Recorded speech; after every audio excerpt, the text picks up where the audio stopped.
So ನಮ್ಮ ಬಾಡಿಗೆ ನಾವು ಹೋಗ್ತಿದ್ರೆ ಕೂಡ ಹಣೆ ಬರನಾಗಿಲ್ಲ ಅಂದರೆ ಹಿಂಗೆ ಆಗ್ತದೆ ನೋಡ್ರಿ. ಬಂದು ಹಿಂದೆಯಿಂದ ಹೊಡೆದವ್ರಂತೆ. ಸೊ ನಿಮ್ಗೆ ಎಷ್ಟು ಸಖತ್ತಾಗಿ ಓಡಿಸೋರಾಗಿದ್ರು ಕೂಡ ಮನೆಗೆ ಹೋಗಿರ್ಬೇಕು ಅಂತಿರ್ಬೇಕು.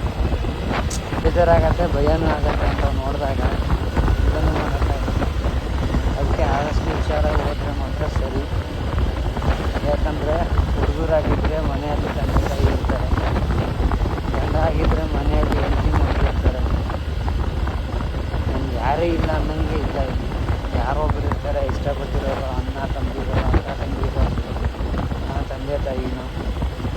ಹೋಗಿ ಟೂ ವೀಲರು ಅವನೇ ಹೋಗಿ ಎಲ್ಲರೂ ಕಿತ್ತಿದ್ದು ಏನಾರು ಆದರೆ ಅಷ್ಟು ಬೇಗ ಡ್ಯಾಮೇಜ್ ಆಗೋಲ್ಲ. ಬಟ್ ಯಾರು ಹಿಂದೆ ಏನೋ ಹೊಡೆದು ಗಿಡ್ದು ದೊಡ್ಡ ಗಾಡಿ ಬಂದರೆ ಮಾತ್ರ ಸಖತ್ತಾಗತ್ತೆ.